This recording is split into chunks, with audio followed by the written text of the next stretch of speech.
Betrayal never arrives with a warning. It walks in with a smile. It says, "Whatever you decide," and nods while watching you closely. Then when the moment is perfect, when your focus is elsewhere, when your guard is down, it strikes. Not at your body, at your trust. This isn't about being naive. It's not about weakness. In fact, the more capable you are, the more dangerous betrayal becomes, because you assume loyalty is earned. It isn't. Loyalty is rented, and the payment is constant vigilance. Machiavelli understood this better than anyone. He didn't fear betrayal, he dissected it. He saw how it moved through empires, how it hid behind obedience, how it echoed in fake praise. He didn't rely on affection or trust. He relied on structure, tension, and foresight. He saw what most people miss. You don't get betrayed because someone turned. You get betrayed because you ignored the signs while they were turning. In this video, you'll learn 3 behavioral signs that someone close to you is positioning, not supporting. These are not theories. They're strategic patterns pulled from the Prince and Discourses on Livy, and they apply everywhere: politics, business, relationships, even your inner circle. Sign 1, shadow obedience. This is the one that fools almost everyone. It looks like support, total agreement, quiet cooperation, no resistance. But here's the truth. Real loyalty has friction. Real allies push back. So when someone who used to challenge your thinking suddenly stops, when a partner who once offered ideas now just echoes you, don't call that peace. It's not. It's posturing. Machiavelli warned rulers, the injury must be done all at once, lest he recover the ability to retaliate. That means silence isn't agreement. It's strategy, especially from someone who used to resist. Picture this. A colleague who used to debate you now just nods. A friend who once questioned your ideas now only compliments them. That's not growth. That's someone laying low, waiting, watching, letting your guard drop while they position themselves for a better move. Shadow obedience isn't loyalty. It's a performance. Rehearsed, quiet, deliberate. Sign 2, over-communication without commitment. Not all traitors are distant. Some flood you with attention. They show up.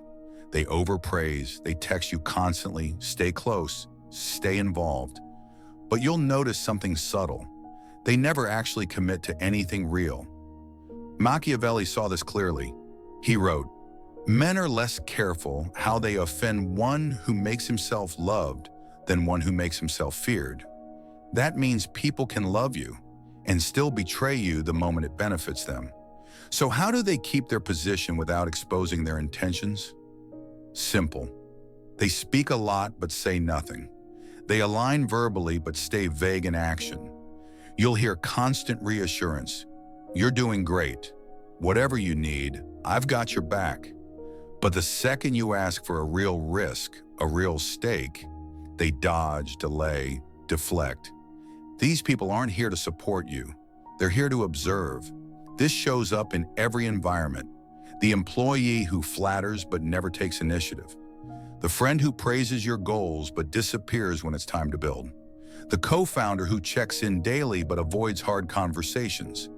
If you want to flush out this behavior, don't ask for words. Ask for action. Give responsibility. Create risk. And watch what happens.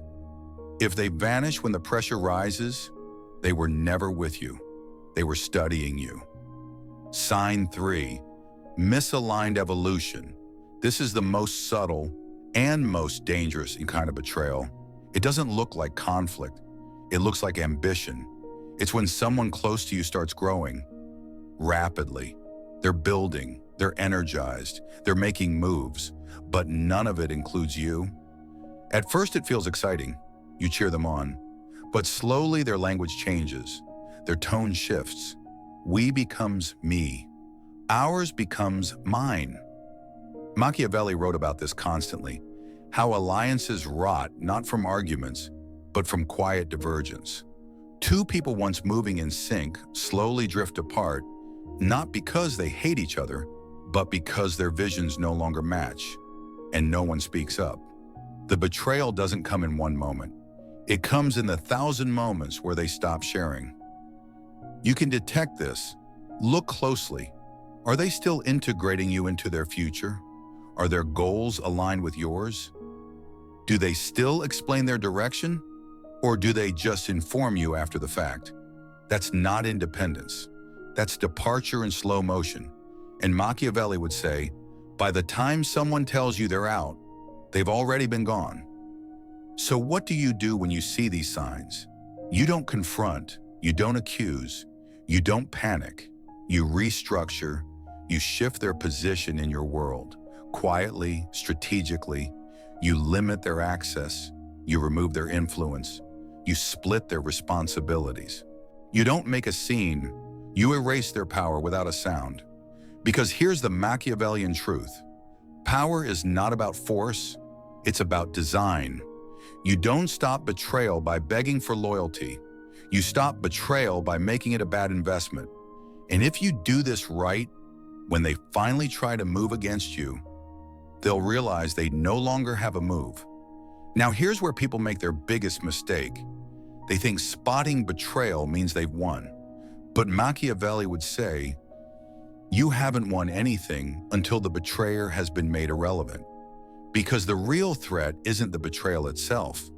It's what happens when you react emotionally to it. You confront them.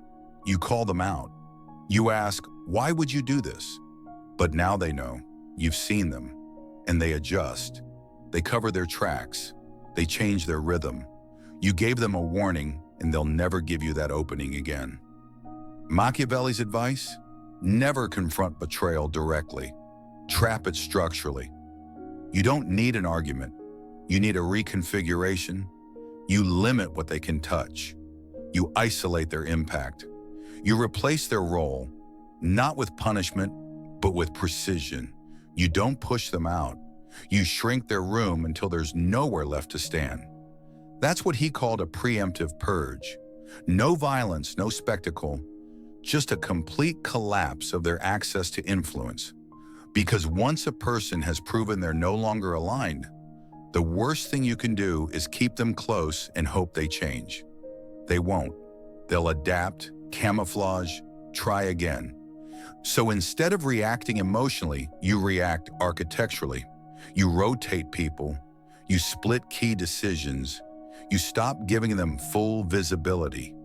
You make them feel safe while making them obsolete. And if the betrayal becomes public, if it's too loud to ignore, strike once. Strike hard. Don't strike again. Machiavelli wrote, "A prince must strike in such a way that he does not need to strike a second time." You don't scream. You don't explain.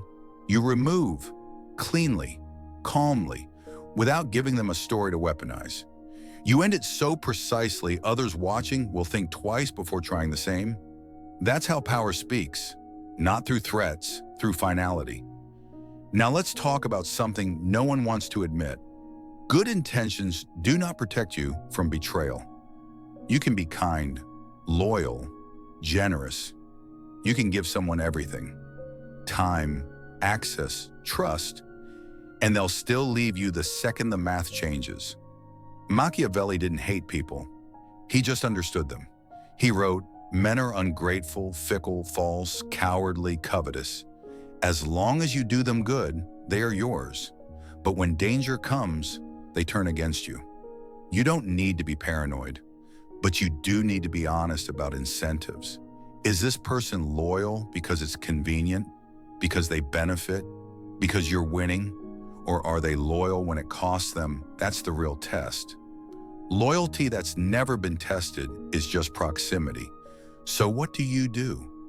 You build your world so that loyalty isn't just expected, it's profitable. You reward those who stay through turbulence. You promote those who challenge you honestly. You protect those who take risks for you. And the rest? You let them go, not with anger, with certainty. Because here's Machiavelli's most brutal truth. He who builds his power on the affection of the people must know how to change when the people do. That means if your loyalty structure is built on feelings, it collapses with feelings. But if it's built on design, alignment, and strategy, it survives emotion. It survives ego. It survives time. So if you sense betrayal growing in your world, don't wait for confirmation. Don't wait for the knife, because by the time they strike, it's already too late. Here's what you do instead. Remove information access before they need it. Shift roles before they become power centers. Create new alliances before old ones turn. And never depend on sentiment to secure structure. Make loyalty the smartest move. Make betrayal the worst possible decision. That's the Machiavellian model. Not cold, clear. You don't need to live in suspicion. You need to live in structure, because here's the final truth. You can't stop people from plotting, but you can make sure they have nothing left to gain if they try. And if you do this right, if you build strong, test your circle, and restructure when instincts whisper, betrayal won't break you. It'll break them. Because the knife they were hiding never leaves their pocket, and when they reach for it, they'll realize you already walked away.